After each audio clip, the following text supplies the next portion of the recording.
नमस्कार. आज आपल्या सोबत आहेत महाराष्ट्रातील सुप्रसिद्ध व्याख्याते प्राध्यापक सुमित उरकुडकर, जे आपल्याला करिअर आणि करिअर काउन्सिलिंग यासोबतच उत्तम पॅरेंटिंग आणि सोबत सामाजिक दायित्व याबद्दल आपण आज चर्चा करणार आहोत. आपल्या या चर्चेमध्ये सहभागी आहेत सुमित उरकुडकर सर. त्यांचं या ठिकाणी स्वागत करतोय सर. नमस्कार. आपण सध्या समाजामध्ये बघतोय की प्रेम प्रकरण असेल किंवा तरुणाईच्या उंबरठ्यावरती एखाद्या तरुणाकडून झालेली चूक असेल आणि त्या चुकीचा परिभाव म्हणून त्याला आपला जीव गमवावा लागत असेल. आपण बघितलंय नुकतंच की आत्ताच सिया जे प्रकरण आहे ते नुकतंच महाराष्ट्रभर गाजतंय आणि या प्रकरणामध्ये सियाचे पालक असतील किंवा त्या मुलाचे पालक असतील, या दोघांची एकच भूमिका आहे की आमच्या मुलाची काय चूक. तर यामध्ये आपल्याला काय वाटतं की पालक कुठेतरी विद्यार्थ्यांना काउन्सिलिंग करताना समजून घेताना कमी पडले किंवा समाजामध्ये त्याची जागरूकता कमी आहे, आपण काय सांगा? निश्चितच सर, सर्वप्रथम तर तुमचं खूप खूप मनापासून धन्यवाद की या सेशनसाठी तुम्ही इन्व्हाइट केलं.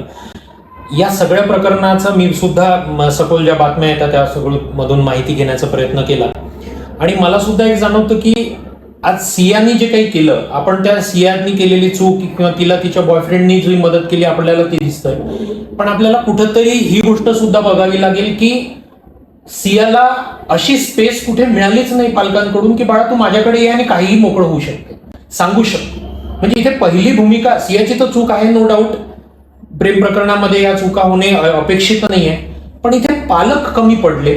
कारण सियासाठी जर घरी हे वातावरण असतं की जर तुला दुसरा मुलगा आवडतोय आणि हे जर तू आम्हाला सांगू शकत नाही, तर याच्यात अपयश हे सियाचं नसून हे त्याच्या आई वडिलांचं आहे. समाजात अशा घटना आजही घडताय, उद्याही घडतील, पण यातून बोध आपण काय घेतोय हे खूप जास्त महत्वाचं आहे सर. कारण या हा सगळा विषयांतर होतो, सगळी चर्चा होते, डिस्कशन होतं, यावर वाभाडे काढले जातात, प्रत्येक जण आपलं मत निर्माण करतं, लोक कमेंट्स करतात आणि विषयाला सगळं बिथरून टाकतात. या सगळ्यामध्ये पालकांचा सगळ्यात मोठा रोल हा असला पाहिजे की पहिली गोष्ट, मुलांच्या मनामध्ये इतकी भीती तुम्ही कुठल्या बाबतीत निर्माण करू नका की जेणेकरून मुलं तुम्हाला आई वडील म्हणून जवळ येऊन सांगायला घाबरतील. एक मोकळीक, एक स्पष्टपणा हा त्यांच्यामध्ये असला पाहिजे. त्यासाठी मी नेहमी पॅरेंटिंगच्या व्याख्यानामध्ये म्हणतो की मुलांसोबत मैत्री करा, जेणेकरून मुलं तुमच्याकडे जर शेअर करतील तर तुम्ही तितकंच जास्त समजून घ्या. त्यामध्ये सियाचं जर प्रकरण बघतो म्हटलं तर जसं ती म्हणाली की त्याला टक्कल होतं, तर मला यातूनही पुन्हा समाजाला हेच विचारायचं की कुठलंही नातं किंवा कुठलंही लग्न रिलेशनशिप तुम्ही जोडता तर तुम्ही कुठल्या आधारे त्या रिलेशनशिप मध्ये पुढे जाता. मुलीचा बाप म्हटलं तर तो पैसा बघतो, प्रॉपर्टी बघतो, शेती बघतो, करिअर आहे का बघतो. मुलगी म्हटल्यानंतर मुलगी मुलामध्ये स्मार्टनेस शोधते, मुलं मुलींमध्ये सुंदरता बघतात. तर या ज्या आधारे तुम्ही रिलेशनशिपला सुरुवात करताय ते कधीपर्यंत टिकणार? टिकतो तो स्वभाव, टिकतो तो जवळीकता, चांगली मानसिकता, सकारात्मक विचारांनी असलेली लोक. तुम्ही या गोष्टी सोडून जर तुमचा आधारच रिलेशनशिपचा पैसा, सुंदरता ह्या जर असेल तर निश्चितच तुम्हाला पुढे धोका होणार आहे.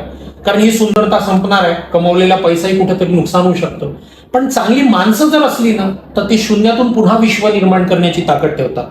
या माध्यमातून मला आज पालकांना आणि सगळ्या मुला मुलींना हेच सांगायचं आहे की कुठल्याही रिलेशनशिपमध्ये जेव्हा तुम्ही पडत असता तर त्यावेळेला तुमच्या त्या रिलेशनशिपमध्ये पडण्याचा आधार काय.